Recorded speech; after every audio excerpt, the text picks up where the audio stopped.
There we go. I thought we'd just start reading the passage. I'm not going to read the whole thing of John chapter 4. And welcome if you weren't in this class before. Those whose teaching sessions have ended, or for whatever reason you're jumping classes, we're glad to have you here. So we're going to read, this is New King James, John chapter 4. I'm going to read 1 through 26. Therefore, when the Lord knew that the Pharisees had heard that Jesus made and baptized more disciples than John, though Jesus himself did not baptize, but his disciples, he left Judea and departed again to Galilee, but he needed to go through Samaria. So he came to a city of Samaria, which is called Sychar, near the plot of ground that Jacob gave to his son Joseph. Now Jacob's well was there. Jesus, therefore, being wearied from his journey, sat thus by the well. It was about the 6th hour. A woman of Samaria came to draw water. Jesus said to her, "Give me a drink." For his disciples had gone away into the city to buy food. Then the woman of Samaria said to him, "How is it that you, being a Jew, ask a drink from me, a Samaritan woman? For the Jews have no dealings with Samaritans." Jesus answered and said to her, "If you knew the gift of God and who it is who says to you, 'Give me a drink,' you would have asked him, and he would have given you living water." The woman said to him, "Sir, you have nothing to draw with, and the well is deep. Where then do you get that living water? Are you greater than our father Jacob, who gave us the well and drank from it himself, as well as his sons and his livestock?" Jesus answered and said to her, "Whoever drinks of this water will thirst again, but whoever drinks of the water that I shall give him will never thirst. But the water that I shall give him will become in him a fountain of water springing up into everlasting life." The woman said to him, "Sir, give me this water that I may not thirst nor come here to draw." Jesus said to her, "Go call your husband and come here." The woman answered and said, "I have no husband." Jesus said to her, "You have well said, 'I have no husband,' for you have had 5 husbands, and the one who you now have is not your husband. In that you spoke truly." The woman said to him, "Sir, I perceive that you are a prophet. Our fathers worshipped on this mountain, and you Jews say that in Jerusalem is the place where one ought to worship." Jesus said to her, "Woman, believe me, the hour is coming when you will neither on this mountain nor in Jerusalem worship the Father. You worship what you do not know. We know what we worship, for salvation is of the Jews. But the hour is coming, and now is, when the true worshipers will worship the Father in spirit and truth, for the Father is seeking such to worship him. God is spirit, and those who worship him must worship in spirit and truth." The woman said to him, "I know that Messiah is coming, who is called Christ. When he comes, he will tell us all things." Jesus said to her, "I who speak to you am he." I don't know if we'll get further than that this morning, but let's stop right there for time's sake. So we've done some intro stuff with Dr. Lipe into chapter 4, so I won't rehash all of that. But there is the well, like Dr. Lipe says in his commentary, probably as sure about this point as anything in the Holy Land. You get a lot of things that are, I don't know what the right word is, touristy maybe, where they put up a sign or somebody has said this is that, and I'm like, how do you know that? But they're pretty sure about this one. So anyway, there's a picture. Dr. Lipe showed you that already with his smiling face there. But this is the town, Shechem or Sychar, depending on what your translation has. If they're not the same town, it might be kind of like Pigeon Forge and Sevierville over there. It's kind of hard to tell where one stops and the other starts. But I wanted you to see how that this is where Mount Gerizim and Mount Ebal are. If that doesn't ring a bell with you. This passage from Deuteronomy, if you remember the blessings and the curses, where you had 6 tribes on one mountain with giving the blessings and 6 tribes on the other giving the curses, and that's where that happened, right there. And the Samaritans have some crazy stuff they think happened to do with these mountains. That Adam was made from the dust of Gerizim, and I don't know, some crazy stuff. But the ark landed on Mount Gerizim. That it was never underwater at the flood. I don't know, it's a little bit wacky. I'm not sure where they get all that stuff from. But there's just rehashing the Samaritans, and I don't know if we have a real way to understand the feelings between the Jews and the Samaritans. It's we don't have a dog in that fight, I guess. A lot of history there between the Jews and the Samaritans. Of course, at one time, all the country was unified, right? Under David and Solomon, you had one complete country. Solomon's son, Rehoboam, couldn't hold that together, had made some bad decisions. The country split into the northern kingdom and the southern. You had Israel. We call Israel sometimes the whole thing, but Israel was the northern kingdom, and then Judah was the southern kingdom. So politically they were different, even had their own king and their own everything. And how many good kings that came out of Israel? Yeah, there weren't any good kings that came out of Israel. They were all terrible. And they weren't faithful. They set up official idolatry, if you can believe that. And finally, God let the Assyrians take them into captivity and ransacked their country and kind of destroyed it all. Anyway, sort of like what happened to the southern kingdom. They shipped off a bunch of people and then shipped in some people. Well, what did that do to their cohesiveness there? Well, they intermarried with those people. They accepted a lot of things of their religion. I mean, it kind of sounds coarse to say, we might say they were half-breeds. They were half Jew and half not. Think about, in our own country, before Native Americans were accepted, if a man married an Indian woman and had a baby, who accepted that baby? Well, nobody, neither side did, right? Not the Indians, it was a kind of terrible to be in that situation. Well, the Jews, the pure Jews, if I can say that, didn't accept the Samaritans as equals in any sense. The Samaritans still there's a few of them left today. They still do some stuff. They'll still celebrate Passover and Pentecost. Yom Kippur is the Day of Atonement. They still do some things. It's kind of weird. I didn't know this till Dr. Light was talking about it. They kind of, I'd say, agree with it, but the Sadducees only accept the first 5 books. Well, the Samaritans are the same way. Isn't that weird? They kind of don't accept the prophets and the writings or the other books of the Old Testament. But they have knowledge of it. Yeah, they know it's there. They just don't think that it's a scripture like the law. They know of the Christ and look to the coming, but not exactly like. Well, I think you would struggle to find mention of a coming Messiah in the law itself, other than maybe in Deuteronomy where Moses says, "There'll rise up a prophet like unto me." Other than that, that's their only little image, which is interesting that she mentions that. We'll talk about that in a minute. Wells are so important in a land that does not have water that you don't go to a well. If there's no one there, you don't draw water out of that well because it's not your water. Yeah, well, and he had nothing to. It wasn't a shallow well. We talked about that before. You'd have to go down. You'd have to have something to get to drink it with. Or the family they're the ones that own that well. You don't just walk up and draw water out of it. So here's another little incident. It's not a little incident, but when you look at the Jews coming back from their captivity, their temple was destroyed. Well, it's time to, Solomon's temple. What's there now? Well, now it's the Dome of the Rock, but there's nothing there of Solomon's temple, right? So they were gonna start over. They were gonna build it back on the same spot. Well, the Samaritans came up and said, "We want to help too. We'll help build the temple." And well, here's their reaction. We have nothing in common. You're not going to help us. You're not going to lay a hand on any of this. So that wasn't exactly the hand of fellowship.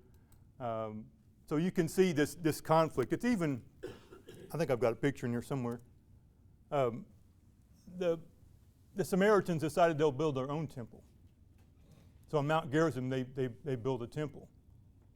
Well, guess who destroyed that? The Jews destroyed it. So how do you think that did for the old Jew-Samaritan relationships? Yeah, it went back like you think. So this is the Samaritan woman. Go ahead, Doug. I was just going to mention that it seems like, the Jews felt that way about the Samaritans because of who the Samaritans were or whatever.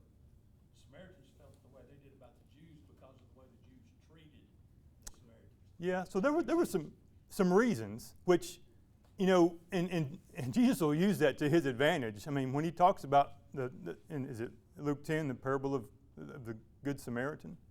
He's twisting the knife a little bit. The the priest goes by, the Levite goes by, and the Samaritan comes to help the Jewish man. And so the Jewish audience was like, that's not what we thought you were going to say. The Samaritan, that dog, they would say. Well, that's why the Samaritan woman's surprised that he's talking to her. Right. And that's, I mean, it's a contrast, and that's what Dr. Light mentioned.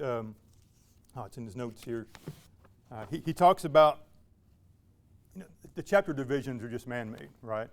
So 3 and 4, you put that together and you see this one-on-one with Nicodemus right next to this one-on-one with the Samaritan woman.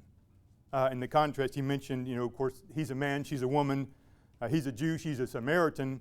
He's rich, we assume. She's evidently poor. He's kind of an upper-class person, one of the leadership people. She's lower class, right? Not even accepted by her own people. He's very serious, and he's got his suit on or whatever, and she's just out there, kind of an undignified person. So there's a huge contrast, but they're like opposite ends of the spectrum. But he takes time, one-on-one time, for both of them. So it's about the water, and Dr. Leip says sometimes, we need to be a little more just normal conversation people, to start a conversation. That's because if you start, in the book of James, you're like, I'm out. That's not how you start talking to somebody that you don't know, right? So here we are. Jesus is just saying, hey, would you give me a drink? He's sitting by a well. She's coming. That's a normal thing. And he is thirsty.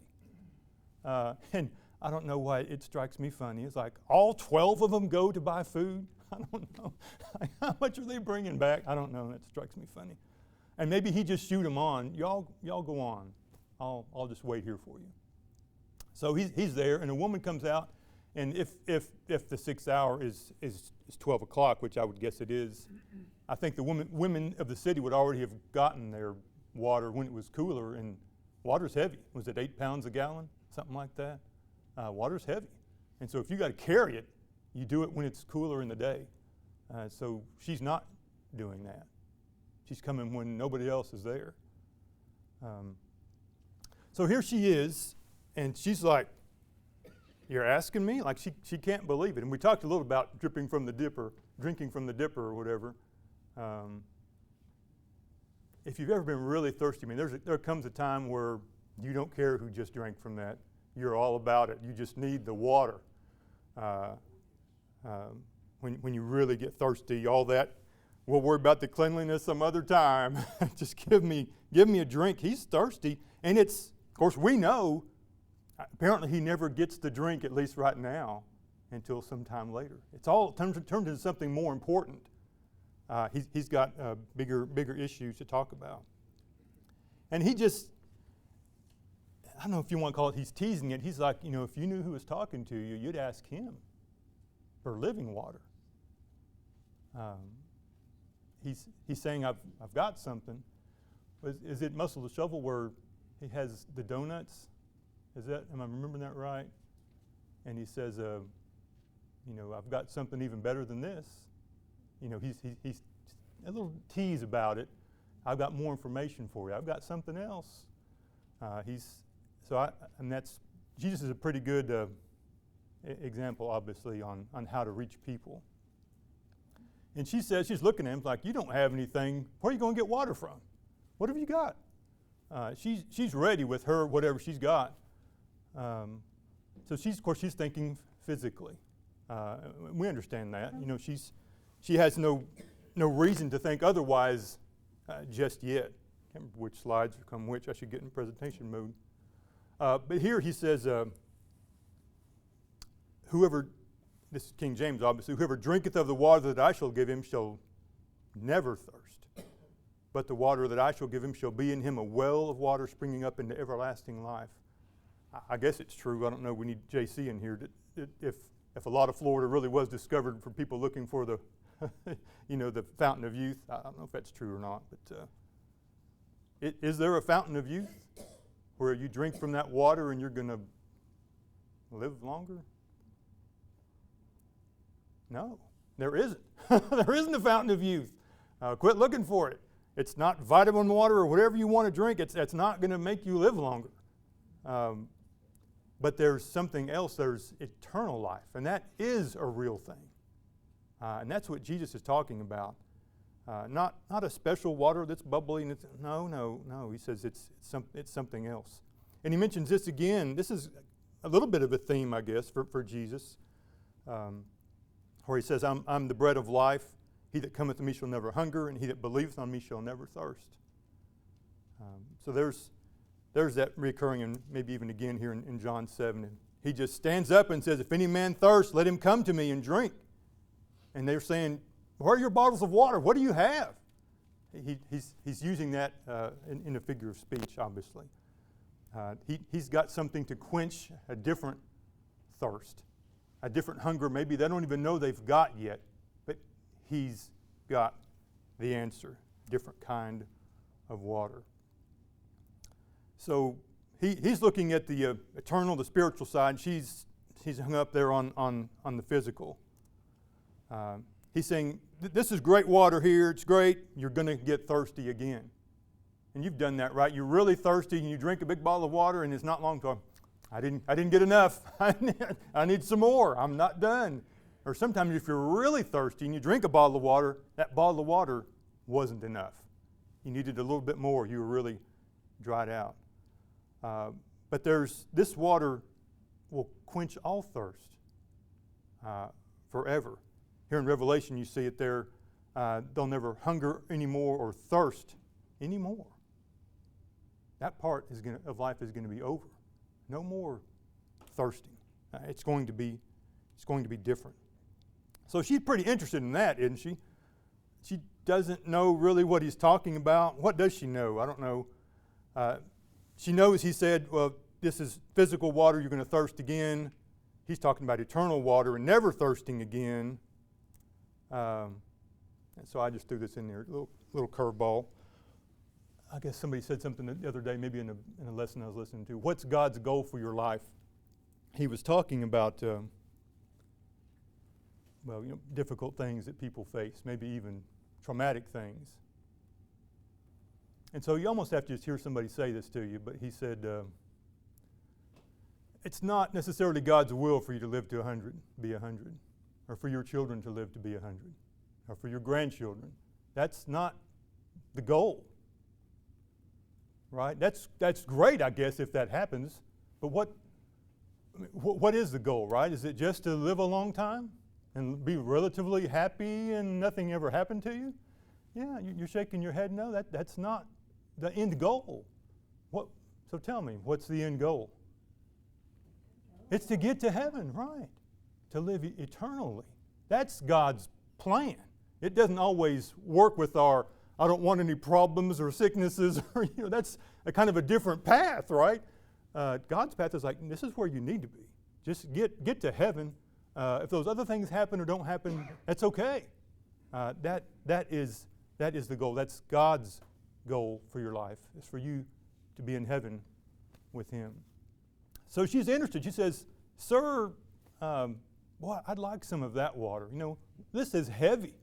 I'm carrying it. I don't know how she did it on your head. I don't understand carrying stuff on your head. That would hurt my neck. But I'm like, I'm done with this. We need to pipe some of this to our houses, right? So she figures out he's got something.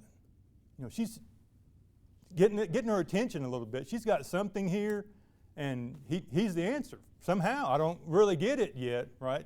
Her understanding is in a thimble at this point, but he's taken time with her. She has no background of where she needs to be, but he's so patient. He's talking to her, and she's figuring little bitty tiny bits out as he's talking to her. Interesting how it unfolds. He says, "You know what? Go call your husband." Here we go. "And come hither," King James there. The woman answered and said, "I have no husband." Jesus said unto her, "Thou sayest well, I have no husband, for thou hast had 5 husbands." So did you read the commentary on that? I learned something there. Did you? Where am I at? So the word for husband and man actually there are the same. It's just, I think it's A-N-E-R. I'm not sure how you pronounce that. But you really can't tell here whether that means man or husband. I'd never studied that before. I didn't know that. So it could just say, go call your husband. And she says, I have no husband. And he could have said, depending on how you translate that, you've had 5 men, and the one you have isn't your husband. He could have been saying, you've been sleeping around, living with 5 different men. None of them you were married to. Or they could have died. They could have gotten a divorce. I always figured the divorce thing, that she's got. But that's not necessarily correct. It didn't have to be for what in as far as the original language. But she's got, you know what she's got? She's got baggage, a lot of baggage. And so I can't help but think, John, yourself, would you have taken the time with this woman? Or would you think, boy, she doesn't look like a good prospect? Isn't that easy to do? To think, it's too far to come. She's way down this other path. There's probably somebody more suited to the message I've got here to teach them. That's not what Jesus is thinking. He's thinking, I've got a lady here that's got some interest. Well, we're about the bags in a minute, right? He's all about it. So much that, I'll tell you some more, just give me some water for just a second. He's forgetting about that. He's got something important to do. She's valuable. I don't think she thinks that, right? I think the vote in the town would probably not agree with that. And Jesus is like, oh, you're so valuable. I'm going to take some time right here. We all could learn from how Jesus treats this lady. So this is from Lewis Carroll. This actually isn't the right quote, but I use it anyway. The time has come to talk of other things, from Alice in Wonderland. I think he actually says to talk of many things. Anyway, you can read that later. There's a little poem about the walrus and the oysters. But she's ready to change the subject after the whole husband thing, sleeping around. She was kind of done with that, wasn't she? So all about the husbands, and then she says, I perceive you're a prophet. She is ready to change the subject. So she comes up with, I think that the Jews say you should worship in Jerusalem. We say here on this mountain. What do you think, Mr. Prophet? So Jesus, he goes with that. He rolls with that. He says, this is familiar to us, right? The hour is coming when you'll neither on this mountain nor in Jerusalem worship the Father. So that's your options, right? Now, this is the what's left of the temple that they destroyed. Got a few rocks still standing around there. This is the Samaritan temple that the Jews destroyed on the left. And of course, this is this is a little reproduction of the Jewish temple, but at that time it would look something like that, I guess. Now they're both destroyed. Anyway, so which one is it? So what is Jesus' answer? Yeah, it's going to come where that's not going to matter. Now, do the Jews have the truth? He says, you worship what you don't know. We worship what we do know, for salvation is of the Jews. Do the Jews have the truth? Oh, yeah. Are they doing it? Well, by and large, yeah, it's kind of disappointing, right?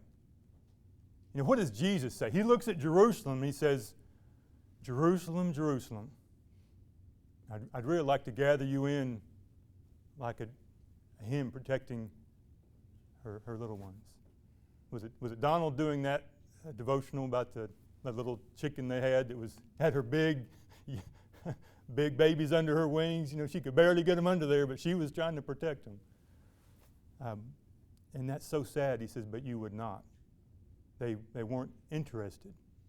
They got the truth, but they got the whole Old Testament, right? They're like, yeah, we got Isaiah, and we got the Psalms. You know, if you chopped out of your Bible, the Old Testament, everything but the Pentateuch, that's a different deal, right? There's no 23rd Psalm for you now, right? There's no Isaiah 53. All the prophecies, it's different. So there's this big contention, obviously, Samaritans and Jews. Where should we worship? So he says there's going to be a time. There's going to be a time, an hour, he says. The hour is coming and now is when the true worshipers will worship the Father in spirit and in truth, for the Father is seeking such to worship him. I'd like to hammer that nail for a little while here. Salvation's of the Jews. So you've got your ye's and your we's there. Ye Samaritans and we Jews. And salvation is from the Jews, right? Jesus was a Jew. All the apostles were Jews, right? Most of the early church was Jewish. And it kind of became a deal when somebody went out and started preaching to the Gentiles, wasn't it? That was a deal. And so much that Paul talks about enmity. You got enmity between, we've got to make these two one. That wasn't so easy. You know, if you were a former priest and you're sitting down on the pew and there's some Gentile beside you, you're like, what is he doing here? Right? So it was still a problem in years to come. But yes, salvation was from the Jews, at least in that sense. But there's going to be an hour coming, and now is, when the true worshipers, qualifying it a little bit there, are going to worship the Father in spirit and in truth. So there's your mandate for worship, right? Spirit and in truth. He's going to quit talking about your where. He says, listen to me. Not where, but how. How you worship is going to be critical in spirit and in truth. And he does want worshipers, right? God, we had Easter and the little kids, they were hunting those eggs, right? I mean, they're really looking for them. They really are into it. God is seeking worshipers. Where are they? Is it you? Is it you? Is it you? He wants these worshipers to worship him. He's seeking them. But he's not going to just take any old worship, is he? He's not going to lower his standard just because people are, I'm sort of interested, I'll do it this way. That's not going to fly. Spirit and in truth, remember. But is that like a new deal? I was thinking about this. Spirit and truth, is that a New Testament thing? We just kind of, let's do spirit and truth. Well, I was thinking about this passage in Joshua 24:14. We remember 15, right? That's a part of the end of his speech here towards the end of the book of Joshua. His next verse is, but if it I can't say it.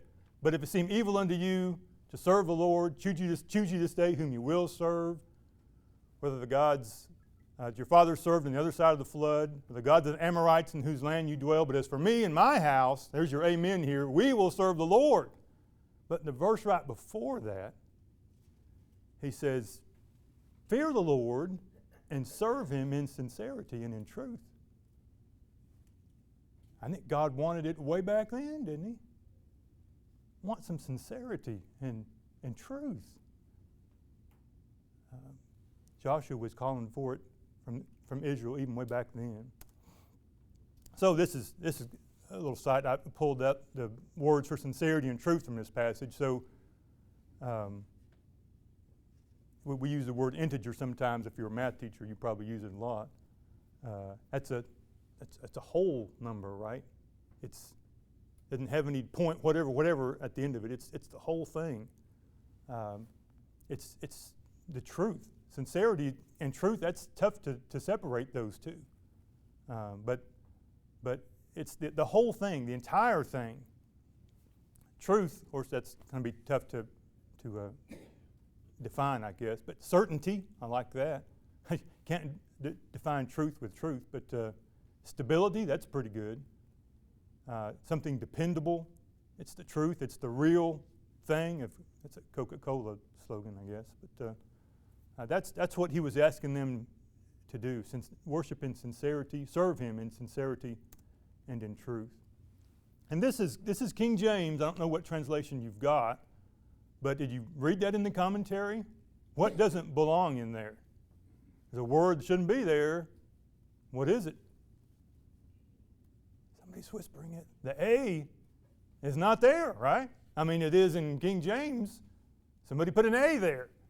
Is that an indefinite article, Jonathan? I think it is. Yeah. Yeah, they don't have it, right? We put one in there, or somebody did. So it doesn't say God is a spirit like there's a whole bunch of them, and that one right there is God, I believe. He's saying God is spirit. That's what he's made of. So if you're going to worship him, that's got to be how you're doing it, with your spirit. And you say, well, I don't know where that is. Well, maybe you do. I don't know. But that's a must, right? You should. No. You might. You could. You must. That's an imperative, right? That's how you got to do it. Worship in spirit and in truth. You know, getting distracted is the easiest thing in the world, isn't it? To lose your concentration. Y'all that teach, it's like, these kids, where is their brain? It's like off. It's never where it needs to be. And we're all like that from time to time, aren't we? Have you ever been in worship and you're thinking, what did he just say for the last 5 minutes? I don't know what we're doing. What was that song? I wasn't paying attention to the words. I was thinking about her hair, or he's falling asleep over whatever you're thinking about. You know, somebody went to the bathroom and then there's a fly around my head. It's so easy to get distracted. Worship is not easy. I mean, it's not like you're building the sweat up, but it's to focus and keep your mind where it is hard to do. It takes concentration. It takes effort. So sometimes at home, you got to prepare yourself. Whatever that means for you, this is important, right? I was watching the little interview for who's the great big fella that's 7'4" or whatever he's going to play in the finals Monday. Anyway, they were interviewing him, and of course he's holding the microphone above his head. It's kind of funny, and he says, I've been ready for this for a year. Since we didn't get there last year, I've been working. I've been waiting for this day. I'm so ready. I mean, he was ready to play right then. We need to be ready. Worship is important. And it takes our commitment, our concentration. John, on concentration, when I'm up waiting on the Lord's Supper, I see some of the members in here opening their Bibles because they don't want to get their minds away from the Lord's Right. Supper. I think that's a very good idea. And it's harder, you men that serve, it's harder to worship while you're serving. It just is. I'm going to lead singing this morning. It's harder for me to worship while I'm trying to worry about what verse I'm on, what the rhythm is, all that. I've got other things competing for my focus. Whether you're serving on the table, you're worried about not tripping over your feet or dropping, whatever you're worried about, that is a distraction. And whether you've got a little kid that's, that's a distraction. And that makes it more difficult. But it can be done. And God understands those situations. Men have to still serve, right? things still have to be done, but worship is important. I just thought that was funny, so I threw that in there. My train of thought derailed, and there were no survivors. But it's hard to get back on track, but do it. When you find yourself slipping and thinking about what color paint you should, no, wait a minute, that's not what I should be thinking about. Just refocus, get back in your train of thought. So I know I'm chasing a rabbit here. I don't know if he'll come back around a lot like Dr. Leib's rabbits. But when you look in the lexicon and look up a word, that can be intimidating. It intimidates me. Jonathan's like, yeah, I'm all about it. I'm like, oh. I zeroed in here on this section. I'll make it bigger. I know you can't see that. I can't see it either. But spirit is just, this is your definition. Simple essence, devoid of all or at least all grosser matter. Not gross matter, but it's not made of stuff, right? It's a spirit. But there's still a knowing, desiring, deciding, acting. There's still activity, but there's no flesh or material to go with it. And here you can see our passage there in the Greek, John 4:24, that God He's a spirit. That's what He is a spirit. And you say, well, how does God understand me? I'm made of flesh and I've got all these other things. Well, that's why Jesus came, right? He can understand both now. He's the perfect mediator in between God and man. But we use that word that way sometimes. Like if you got a spirit, we say that I've got a soulmate, right? That person that seems perfectly suited for me. Or we can say, I gave that from my heart. Or he plays with his heart. What are we talking about? That inner thing that makes us more than the animals, right? That there's something more in there. That inner being. That's the part that has to be involved. I can move my mouth and say my words, and if this is somewhere else, I don't know what I'm doing, but it ain't worshiping. Because... Sorry, I was just saying that's what I was thinking as I was hearing what you were saying, was in this particular instance, I think we have to pay attention to that little conjunction there.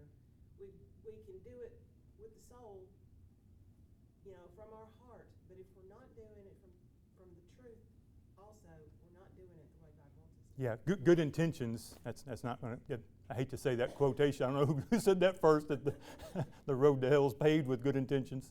I don't know where that. Maybe somebody knows where that saying comes from. That's an old one. Kennedy used that. Is that right? I don't know where it came from. Yeah. Him, but he used it. It's a powerful phrase because it's a clear image. So we know we've got to have the Spirit. We know we've got to have the truth. And this is. I didn't go back to the. I boiled it down to this little. If you'll permit me to use this. The truth, which is the gospel, or which the gospel presents. That's what the gospel shows. This is the truth. That's what we've got to go by to be acceptable in worshiping God. We've got to have the truth as our guiding light. And that's used a couple times here where Paul talks about that the truth of the gospel might continue.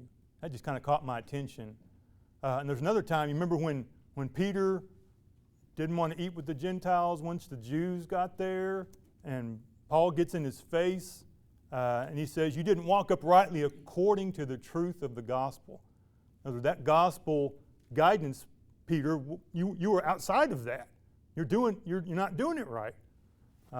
It's well said that Peter could take that correction. It's interesting that Peter is that, you think of him as that cornerstone, that the rock. He knew who Jesus was, and yet he was still drawn away by not keeping his faith right. A little peer pressure goes a long way, doesn't it? We can get moved off of our firm foundation to other places. So I know I'm hitting this hard, but anyway, so worship has to be done in exact obedience to God's commands. It's got to be directed to Him, and it's got to be God-centered. That leaves no room for how I think it ought to be. Right? God's got how He wants it to be, because I'm not in the audience. It feels that way sometimes because you got somebody at a podium and we're down in there and we're part of the audience. But that's not how it is it? God is the audience for our worship, and he's like, are y'all worshiping me down there? What are you doing? What's he doing right there? You know, he's paying attention. God always pays good attention. And he notices how we're worshiping. So our whims don't need to be involved. This is 2 John 1:9. Whosoever transgresseth and abideth not in the doctrine of Christ hath not God. So if you're outside of that doctrine, that teaching, you don't have God either. Of course, it keeps going there. But whosoever keepeth the doctrine hath both the Father and the Son. I didn't quote that just right, but that's the basic meaning of the passage. Colossians 2:23, which things have a show of wisdom in will worship, which is basically, I'll do it the way I want to. A lot of people in the world say, this is what it's important to me. It's like this. And that's will worship. I don't know what else to call it. It's doing it how you want to do it, but it's not your worship. It's God's worship, worshiping God. Yeah, I had to put that in there. I thought that was so funny. It seemed like a good idea at the time. Either way you go, Chase, I mean, that ladder is going to hurt you coming or going. It's going to be bad news.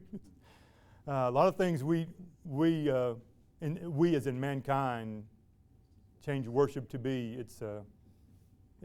Maybe it seemed like a good idea at one point, but it is not going to end well. So he says Messiah is coming. She says Messiah is coming, which is called Christ. Let me finish up with this.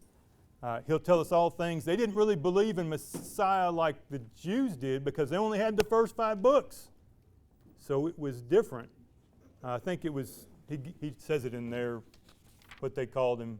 Anyway, had another name for it wasn't Messiah, but she uses Messiah, which is very interesting. So study that in your commentary, where she's pulling out Messiah, but this may be the only time, other than maybe like at his trial, he's like one-on-one with somebody, he says, that's me. And he picks a Samaritan woman of all people on the planet to say, it's me. I'm telling you, it's me. Anyway, Dr. Lipe will pick up or Jonathan will, next week. Thank you all for your attendance.